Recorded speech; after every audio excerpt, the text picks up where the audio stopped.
Hey guys, Jester here. Today I'm going to go over the module I-1. Dwellers of the Forbidden City. Sorry that I seem to have forgotten the title, but this is a very forgetful adventure. Not happy with it, so to speak, I guess you'd call it. Not pleased with it.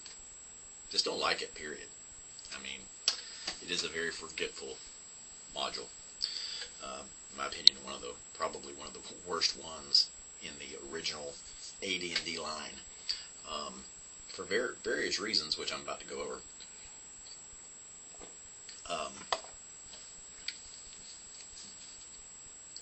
One of two bright spots in this adventure is the cover art by Errol Otis.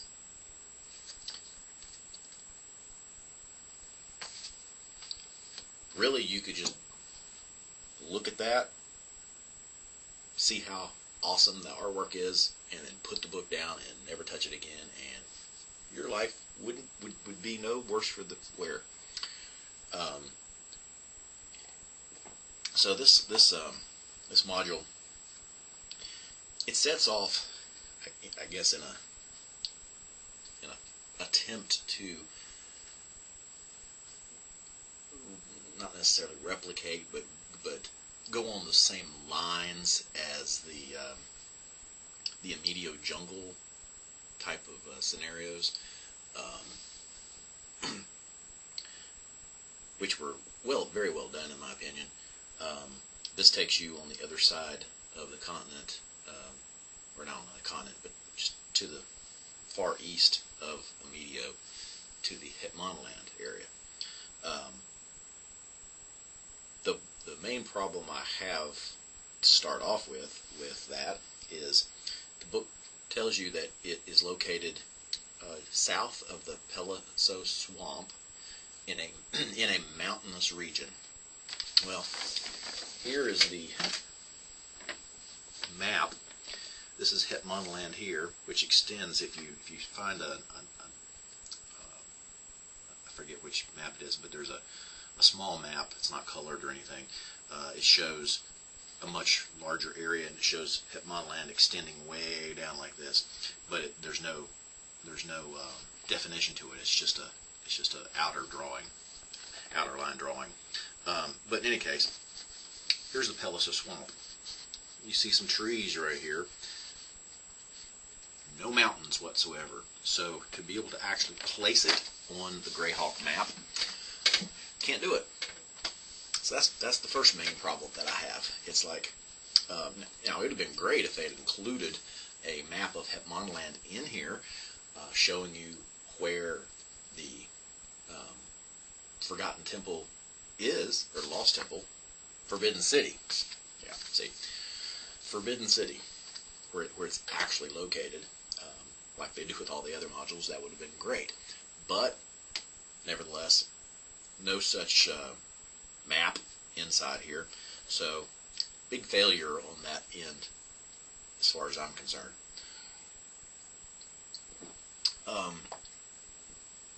The premise for the adventurers going here is trade ships or merchants, whatever, have been trying to basically go in there and loot stuff out, and because it's a jungle, what else is there to do but go loot a jungle? Okay, and so they've sent their people in there to go treasure hunting, and nobody's returned, or if they have returned, none of the stuff has returned. And so the adventurers are sent to go find out why this is happening. Pretty weak reason, in my opinion. It just kind of lacks. The module has so much potential for what could have been, but it just is kind of the adventurers get there. The whole Forbidden City, which is this map right here. um, except for the entrances to it. The entrances to it is right here and here. You have some other maps that goes along right here and right here. But also, in my opinion, very poorly done.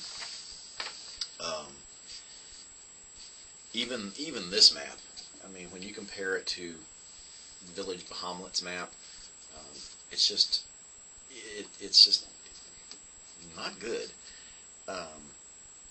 There's a lot of lines drawn, but it's very hard to actually look into and see what's going on there. I mean, it's about the best part of this whole map is this area right here, and that's not saying much.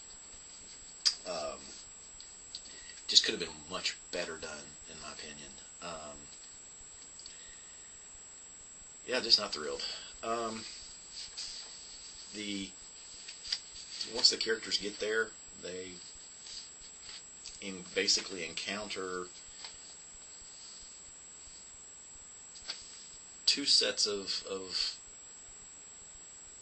creatures that are basically warring with each other inside the Forgotten City. You got the Yuan-ti, which is a given. If you're in any of the jungle settings in Greyhawk, you're going to find Yuan-ti. They've got these little minions, which are basically like kobolds, but they're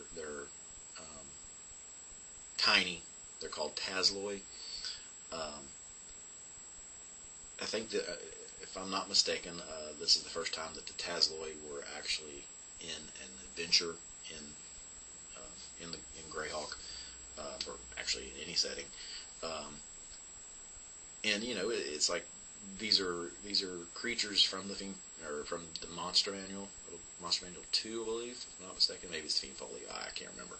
But in any case, you know, if you're going to introduce a new race, basically,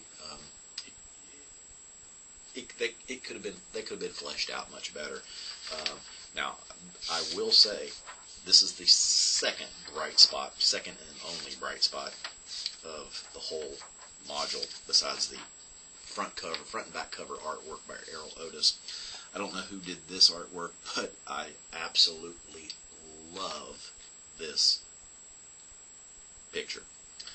But other than the front and back cover artwork, this is the only bright spot of this whole module. And that's right here. This is the Tazloy riding a giant wasp.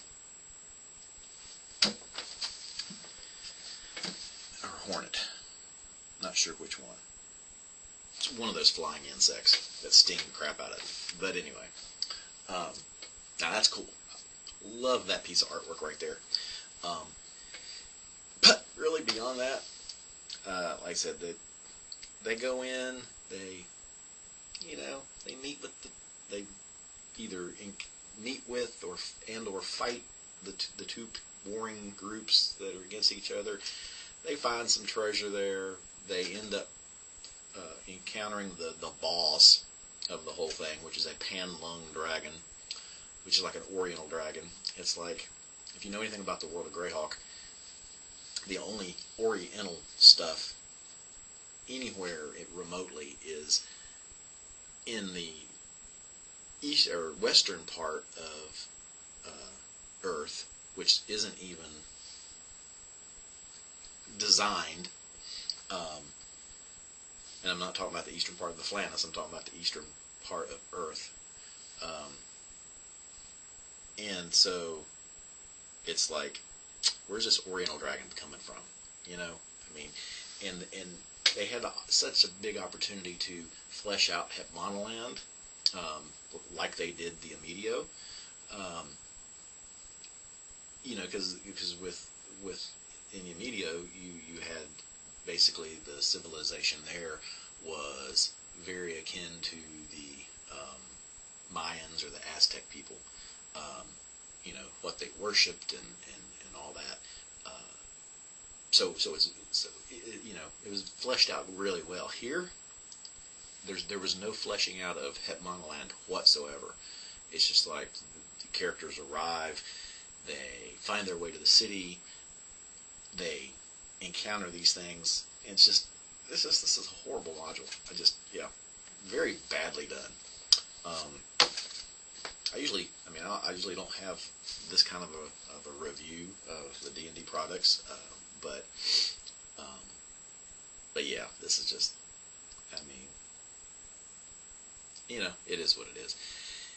If you've run out of ideas and you don't want to take the time to create your own stuff, then go for it. You can run it. Hopefully you're a very creative DM and you can make this baby pop, because the writers of this module didn't. So, anyway, that's about what I got.